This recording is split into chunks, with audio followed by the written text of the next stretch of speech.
And hello everybody, welcome back to Next UK. A bit of breaking news for you this afternoon as Keir Starmer has been blindsided by a shock resignation. Yes, probably the first of a few. Everyone's jumping this sinking ship, and mainly because Labour are not delivering on what they promised and are humiliating people in their positions. This time, it comes to a very serious matter that we speak very passionately about on this channel, and it's to do with small boats. As always guys, we are going to be breaking it down. We've got plenty of reaction to go through, but first, please do hit the like button and the subscribe button for more.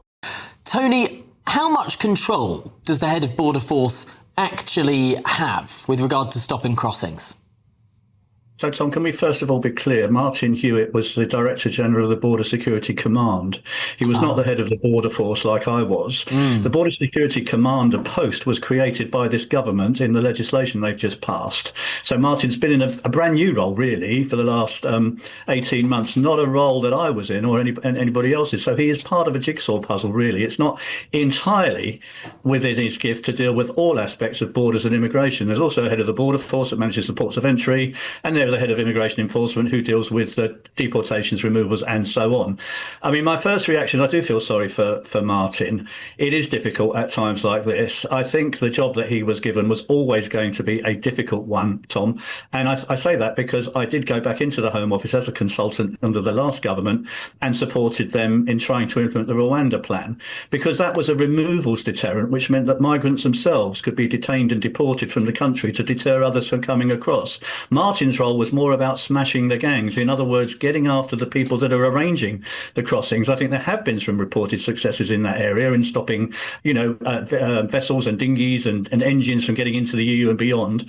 But that in itself, I fear, was never going to be enough, Tom, to stop the boats. And I've been interviewed by many times by you guys on this, is that I think we must have a removals deterrent. It would not have been within Martin's gift to set a removals deterrent. That is a political decision, which really rests upon the government themselves. Are they prepared to introduce legislation which would enable us to disallow asylum applications and human rights applications from irregular migrants crossing by small boat or not? Now, this government has not done that. The previous government said they were going to do that, but didn't quite get there. So when you're a Director General in the Home Office, you aren't allowed to talk to the media. You work as best you can to give your honest advice to those politicians you serve. You must have a position of trust between yourself and your ministers. I was very fortunate I had that with Theresa May.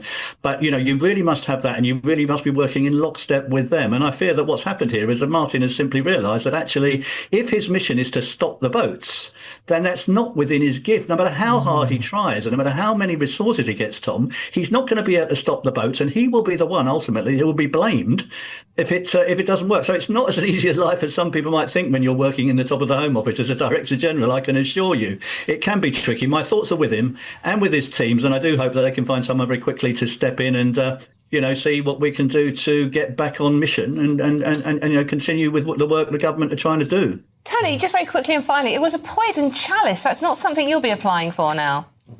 Not under the current circumstances, Dawn. I'm a good friend to the Home Office. I've worked there for 40 years and I've been a critical friend ever since. And I would serve any government, any colour. But as you say, Dawn, it has to be a realistic objective. And I'm afraid at the moment, yes, it is a bit of a poison chalice. You're right. Well, we don't know why he's gone. We know from the Home Office they say this. They thank him for his dedicated leadership of the past 18 months. Don't forget, appointed by Labour in September 2024 to smash the gangs by Yvette Cooper after the Tory government failed to stop the boats. They say they brought together all sorts of government agencies, law enforcement, international partners to tackle people smuggling gangs, and a new bit of legislation too. But guess what? Hasn't worked. He's off by the end of this month. Interim arrangements been made to find somebody else. He was seen to be the ideal candidate. He was the head of the National Police Chiefs Council.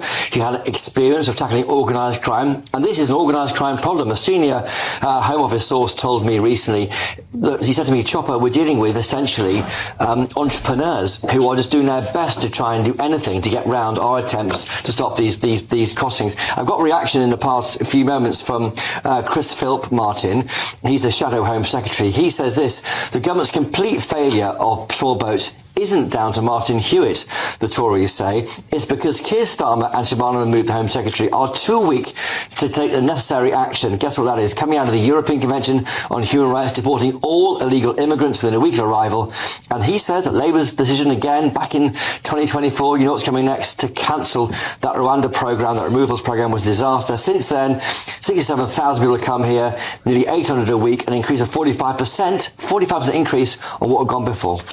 Do you know what? You can't blame the guy in a sense. I mean, what is the Labour Party's policy? I don't think Keir Starmer knows. I don't think Shabana Mahmood knows. I don't think Angela Rayner knows. The country doesn't know. Well, let me tell you what it is. People smugglers don't know. So how on earth can you blame Martin Hewitt for thinking, you know, if it's a football match now, the crowd are shouting, you don't know what you're doing. They seriously are. What's the party doing? What they're doing is they've got a number of different ways of dealing with it. They're dealing with small boat supply from Germany, engine supply from China. Yeah, I see you rolling your eyes, but they're pulling all the levers they can without the big bazooka of leaving the European Convention on Human Rights. That, according to Reform and the Tories, will allow the government to send people back to where they came without worrying about these issues of if they have human rights concerns. Labour's border clampdown once again with all the gusto of a popped. And this matters, Martin. It's one of the top three issues for voters. This, the health service and economy. Get this sorted, Labour will have a good chance of doing well in the next election. Without it, they won't. Border Command has quit. Yeah, Martin Hewitt started in the role in September 2024, but has resigned after failing to reduce those small boat crossings. Well, we're joined now by the former Director General of UK Border Force, Tony Smith. Tony, how much control does the head of Border Force actually have with regard to stopping crossings? That's not just a policy failure. So, Tom, can we first of all be clear? Martin Hewitt was the Director General of the Border Security Command. He was not the head of the Border Force like I was. The Border Security Commander post was created by this government in the legislation they've just passed. So Martin's been in a brand new role, really, for the last 18 months, not a role that I was in or anybody else's. So he is part of a jigsaw puzzle, really. It's not entirely within his gift to deal with all aspects of borders and immigration. There's also a head of the Border Force that manages the ports